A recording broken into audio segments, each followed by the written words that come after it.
um rito de purificação. O isopo. E o que era o isopo? O isopo é como se fosse um monte de galhos, tipo como esse, juntava e aí molhava em um banho de ervas, banho de azeite, seja o que fosse, e aspergia, quer dizer, jogava sobre a pessoa. E no tempo de Davi tinha muito esse costume o rito da purificação, de jogar o isopo assim, purificar a pessoa. É isso que Davi está falando, para que Deus use com ele, com esse isopo, para que Davi seja purificado. Mas purificado em quê, irmão? Nós já conhecemos, já falamos aqui inúmeras vezes sobre o Salmo 51. Davi está querendo ser purificado, não é de uma fofoca. Oxalá, ou queira Deus, que fosse uma fofoca. Davi está querendo ser purificado com isopo, não foi de uma conversa que ele levou de alguém para alguém. Davi está querendo ser purificado, não é porque Davi falou palavrão. Davi está querendo ser purificado, não é porque ele faltou o culto, porque ele foi por um período rebelde, respondeu o pastor. Davi não está querendo ser purificado por coisas seculares. Davi está falando aqui de coisa séria. Quando ele pediu para ser purificado, de cumprir um rito, e dizendo: Deus, assim como nós fazemos com os homens, faz comigo, me purifica com isopo e ficarei limpo. Irmãos, o que Davi comete é algo absurdo, porque Davi pega uma mulher que não é sua. Davi está pedindo para ser purificado porque ele adulterou, porque ele caiu. Segundo a história bíblica, nós vamos entender que Davi, como rei, ele tem liberdade de escolher qualquer pessoa do reinado seu para ficar. Mas Davi escolhe pegar alguém que ele não pode pegar.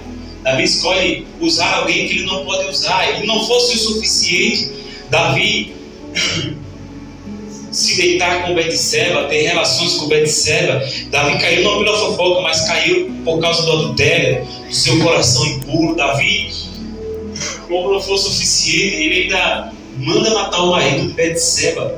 O que você quer dizer, pastor, com isso? Que Davi não está pedindo aqui purificação por uma coisa simples. Davi vai além de um palavrão, Davi vai além de um disse-me-disse, de uma fofoca. Davi vai muito mais além do que um olhar feio, que tem isso nós recebemos um olhar feio. Se você for olhar o contexto, para se aprofundar, imagine você tendo poder nas suas mãos, porque era o que Davi tinha poder em suas mãos. Imagine você destruir uma família, imagine você matar um pai de família, imagine você deitar com uma mulher que não é sua, imagine você fazer tudo isso, e não fosse pouco, você escondeu o seu pecado.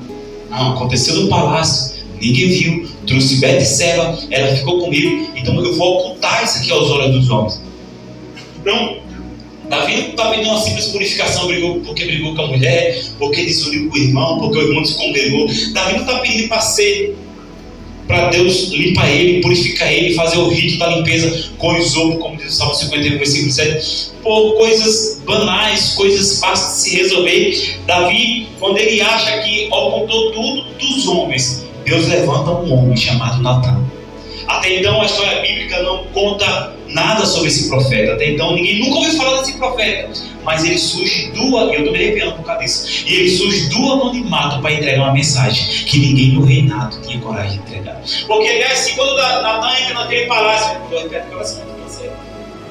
Quando Natã entra, diz aquele para Davi que ele é aquele homem daquela historinha que pegou uma ovelhinha do vizinho, que ele só tinha aquela ovelhinha, ele tendo milhares de ovelhas, ele poderia matar uma da sua. Ele pegou a única ovelha do vizinho e matou para aquele viajante.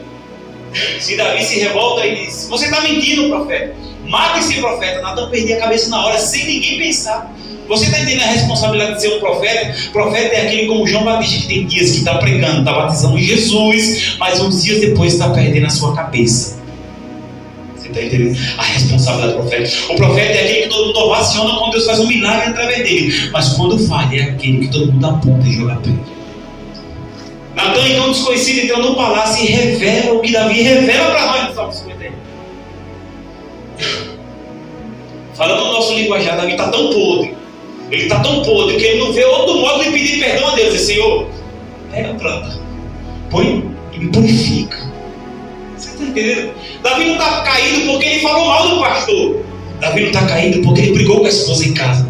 Davi não está caído porque ele fala mal dos filhos, não concorda com o vizinho, xingou o patrão. Davi não caiu por causa disso. Foi algo muito mais pior. Pequei, e somente contra ti pequei.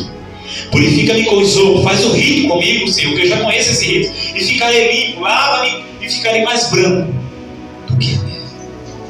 Tem pedido perdão que não é esposo, tem pedido perdão que não é esposo, não é o pastor, tem pedido perdão, meu querido, que é você, Deus.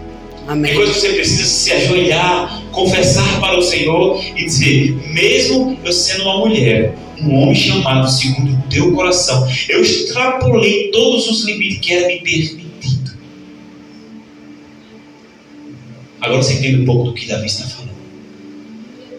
Você entende porque Davi agora está atolado. Ele escreveu no Salmos 40: esperei com paciência no Senhor. É até um salmo bonito. O Senhor se inclinou para mim e ouviu meu clamor. Parece que Davi está passando uma prova, mas Davi está no pecado, irmão. Davi está se levantando das suas quedas. Esperei com paciência no Senhor, quer dizer, um tempo. Ele se inclinou para mim, quer dizer, Deus vai perdoar o pecado dele. Eu esperei com paciência no Senhor, ele se inclinou para mim e ouviu o meu clamor. Tirou-me. Tirou da onde? Do lago horrível, do charco, de lodo, do lamaçal, do pecado. O que Davi está dizendo? Eu estava caído. Mesmo sendo um homem segundo o coração de Deus, como diz a palavra, eu não sou mais um homem segundo o coração de Deus. Eu sou um homem que pecou, um homem que caiu. E eu me baseio num rito judaico para que Deus me purifique. E essa é a palavra que Deus coloca no meu coração nessa tarde. Nessa tarde nós não dependemos de rito, de homem, não dependemos de um ponto que um pastor coloca para se purificar. Que a purificação da nossa alma, dessa carne pecaminosa mortal, seja no seu quarto. Porque a aliança que Davi tinha ali não era com os homens do seu reinado. Para quem Davi deveria abrir a sua boca e confessar o seu pecado, era para o Criador dos céus e da terra. Aleluia.